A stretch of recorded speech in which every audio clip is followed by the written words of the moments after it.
علیکم ورحمۃ اللہ وبرکاتہ۔ اعوذ باللہ السمیع العلیم من الشیطان الرجیم من ہمزہ ونفخہ ونفثہ۔ بسم اللہ الرحمن الرحیم۔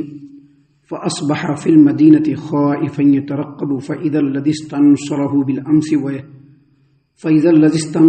بالامس یستصرخه قال له موسى انك لغوی مبین۔ فلما ان اراد ان يبطش بالذی هو عدو لهما قال یا موسى اتريد ان تقتلني كما قتلت نفسا بالامس ان تريد الا ان تكون جبارا في الارض وما تريد ان تكون من المصلحين۔ پھر دوسرے دن صبح سویرے سویرے ڈرتے ڈرتے جبکہ ہر طرف سناٹا چھایا ہوا تھا، موسیٰ علیہ الصلوۃ والسلام خطرے کو بھاپتے ہوئے شہر میں داخل ہوئے تو کیا دیکھتے ہیں کہ وہی آدمی جس نے کل ان سے مدد مانگی تھی آج پھر سے مدد مانگ رہا ہے، مدد طلب کر رہا ہے۔ موسیٰ علیہ الصلوۃ والسلام نے جواب دیا کہ تو صریح گمراہ آدمی ہے۔ پھر جب موسیٰ علیہ الصلوۃ والسلام نے چاہا کہ اس آدمی کو پکڑ لے جو اس سے لڑ رہا ہے، جو ان لوگوں کا دشمن تھا، تو یہ جو بنی اسرائیل کا آدمی وہ پکار اٹھا، موسیٰ کیا تم مجھے بھی اسی طرح سے مار ڈالنا چاہتے ہو جیسے کل تم نے ایک آدمی کو مار ڈالا تھا؟ تم ملک میں جبار بن کر رہنا چاہتے ہو، اصلاح کرنا نہیں چاہتے؟ محترم سامعین کرام،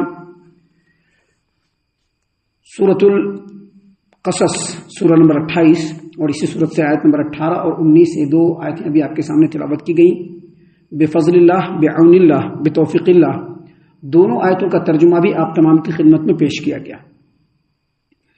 سامعین کرام، جو باتیں ابھی ہیں اس کو ہم آپ کے سامنے آگے پیش کرنے سے پہلے یہ بتلا دیں کہ ابھی فجر کی نماز میں ہم نے آپ کے سامنے نماز میں قرآن کریم سورہ قمر ہم نے آپ کے سامنے تلاوت کی، جس میں اللہ تبارک و تعالیٰ نے نبیوں کا ذکر کیا ہے اور نبیوں کے قوموں کا ذکر کیا، اور ہر نبی اور اس کے قوم کا ذکر کرنے کے بعد کہا وَلَقَدْ يَسَّرْنَا الْقُرْآنَ لِلذِّكْرِ فَهَلْ مِن مُدَّكِرٍ۔ اس کا مطلب کیا ہے؟ اس کا مطلب یہ ہے کہ اس قرآن کریم کو نصیحت کے لیے اور سمجھنے کے لیے اللہ تبارک و تعالیٰ نے آسان کر دیا ہے، اور اس قرآن کریم میں جو اللہ تبارک و تعالیٰ واقعات بیان فرماتا ہے، جیسا کہ ابھی موسیٰ علیہ الصلوۃ والسلام کا واقعہ چل رہا ہے، اس واقعے کو قصے اور کہانی کے طور پر نہ لیا جائے، بلکہ ان واقعات کے ہر پہلو پہ غور و فکر کرنے کے بعد اس میں نصیحتوں کا پہلو ڈھونڈا جائے کہ اس میں ہمارے لیے کیا کیا نصیحتیں ہیں۔ اصل میں اسی لیے اللہ تبارک و تعالیٰ واقعات کو بیان فرماتا ہے، لہٰذا موسیٰ علیہ الصلوۃ والسلام کا واقعہ ہو یا جس نبی کا بھی واقعہ ہو، ان کے قوموں کا واقعہ ہو، واقعہ کو قرآن کریم سے سنتے وقت ان کے نصیحت والے پوائنٹ پر زیادہ غور ہونا چاہیے، اور پھر ان نصیحتوں کے پوائنٹس پر غور کر کے ان نصیحتوں سے اپنے دل کی دنیا کو بھی سنوارنا چاہیے اور اپنے عملی زندگی کو بھی خوشنما بنانا چاہیے۔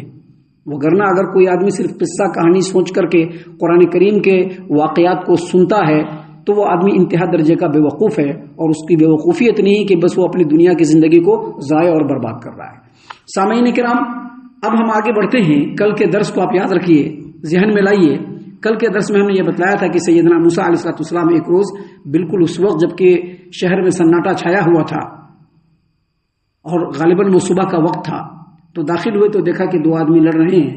ایک آدمی موسیٰ علیہ الصلوۃ والسلام کی قوم کا بنی اسرائیل کا ہے، جبکہ دوسرا آدمی فرعون کے قوم کا ہے۔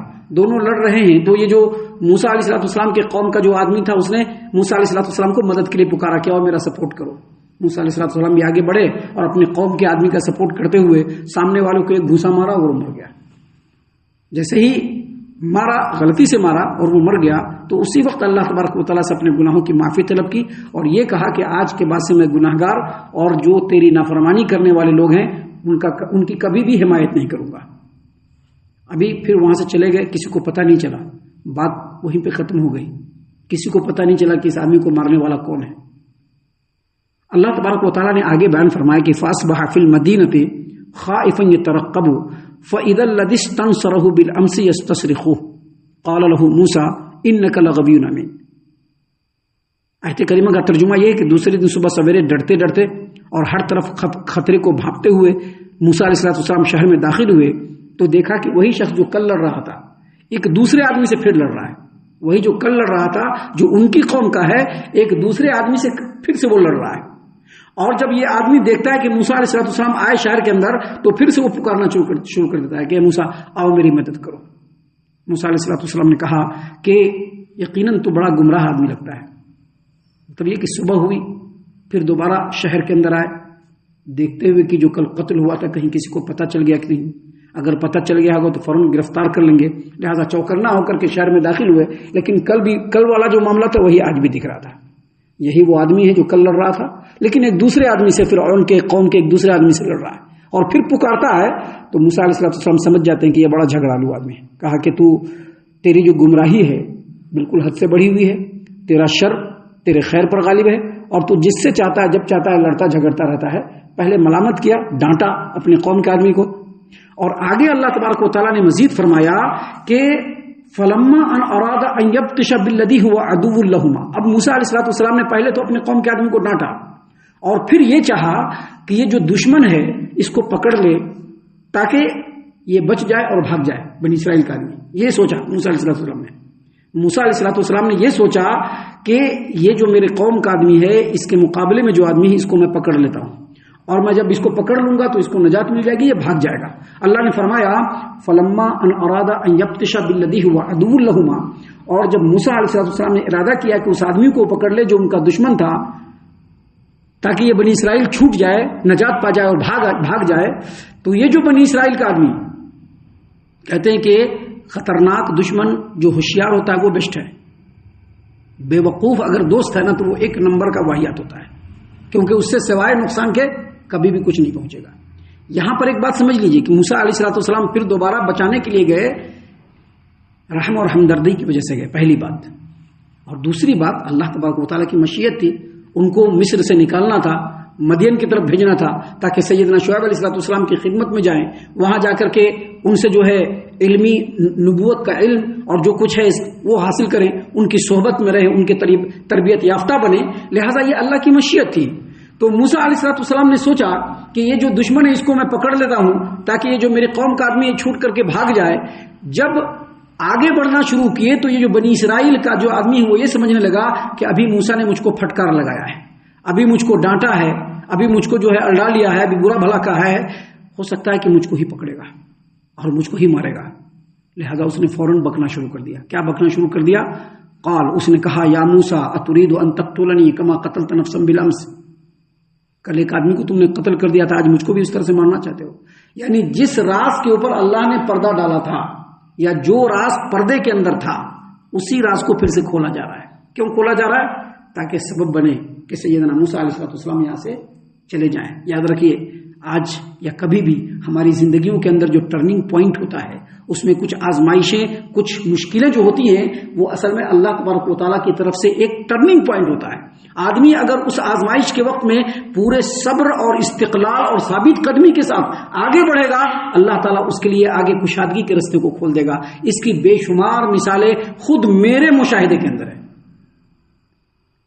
سامعین اکرام اب یہ جو آدمی ہے جو بنی اسرائیل کا ہی ہے موسیٰ علیہ السلام کی قوم کا آدمی ہے لیکن جب یہ دیکھ رہا ہے کہ موسیٰ پھٹکار لگانے کے بعد بڑھ رہا ہے تو یہ سمجھنے لگا کہ مجھ کو ہی مارنے آ رہا ہے. فوراً کہا کہ کل جس طرح سے تم نے ایک آدمی کو مار دیا تھا آج مجھ کو بھی مارنا چاہتے ہو آج مجھ کو بھی مار دینا چاہتے ہو. الا ان تكون ان تريدوا الا ان تكون جبارا في الارض. تم ملک میں زبردست بن کر کے رہنا چاہتے ہو جس کو چاہو گے مار دو گے. وما تريد ان تكون من المصلحين. دو آدمی لڑ رہا ہے تو اس کو روکنا اس کو سمجھنا دونوں کے معاملات کو سمجھ کر کے اس کی اصلاح کرنا. تم ایسا کام نہیں کر رہے ہو لیکن ملک میں زبردست بن کر کے گھوم رہے ہو. اب یہ بکنے کے لیے تو بک دیا. مفسرین نے لکھا ہے حافظ ابن کثیر رحمۃ اللہ علیہ نے بھی لکھا ہے تقریباً تمام مفسرین نے لکھا ہے اپنی تفسیر کے اندر کہ جیسے ہی یہ بنی اسرائیل کا آدمی یہ بات بولتا ہے یہ جو فرعون کا جو آدمی تھا وہ جو سن لیا سنتے ہی اس نے جھگڑا پہلے چھوڑا اور بھاگ کھڑا ہوا. کہاں بھاگ کھڑا ہوا؟ فرعون کے محل کی طرف تاکہ فرعون کے اہلکاروں کو اس کے وزیروں کو اس کے درباریوں کو بتلا دے کہ کل جو آدمی قتل ہوا ہے ہماری قوم کا اس کو مارنے والا کوئی اور نہیں موسیٰ علیہ السلام ہے. بھاگ کھڑا ہوا، گیا، جا کر کے فرعون کو، اس کے اہلکاروں کو، ذمہ داروں کو بتا دیا، اور اسی وقت موسیٰ علیہ الصلوۃ والسلام کو آن دا اسپاٹ اریسٹ کرنے کا وارنٹ جاری ہو گیا اسی وقت۔ آگے کیا ہوا اللہ تبارک و تعالیٰ نے بڑی تفصیل سے بیان فرمایا ہے، جس کو انشاءاللہ کل اور کل کے بعد کے دروس میں ہم آپ کے سامنے پیش کریں گے۔ لیکن یہاں پر پھر سے یاد رکھیے کہ یہ جو باتیں اللہ تبارک و تعالیٰ نے بیان فرمائی ہے، اس میں ہمارے لیے نصیحتیں ہیں۔ ان کی نصیحتوں کے پوائنٹس پر غور کریں، اپنی زندگیوں میں اس کو جھانکیں، دیکھیں ہم یہاں پر کہاں پر کس طرح سے ہے، کیا ہے، اپنے دل کو بھی سنواریں، اپنے عملی زندگی کو بھی سنواریں۔ ہم اللہ سے دعا کرتے ہیں کہ اللہ تعالی ہم تمام کو ان تمام باتوں کے اوپر خوب غور و فکر اور تدبر کرنے کے ساتھ ساتھ ان باتوں پر عمل کرنے کی بھی توفیق عنایت فرمائے، آمین۔ اللہ تعالی ہم تمام کو صحیح معنوں میں پکا سچا مومن مسلمان بنائے، اللہ اور اس کے رسول صلی اللہ علیہ وسلم کی اطاعت و فرما برداری کرنے والا بنائے، صحابہ کرام رضی اللہ عنہم کے طریقے پر چلنے والا بنائے، جنت الفردوس میں جگہ عطا فرمائے۔ اے اللہ ہم تمام کو جہنم سے پناہ دے، اے رب العالمین ہم تمام کو جہنم سے پناہ دے، اے مالک الملک ہم تمام کو جہنم سے پناہ دے، آمین یا رب العالمین۔ وما علینا الا البلاغ المبین۔ تبارك الذي نزل الفرقان على عبده ليكون للعالمين نذيرا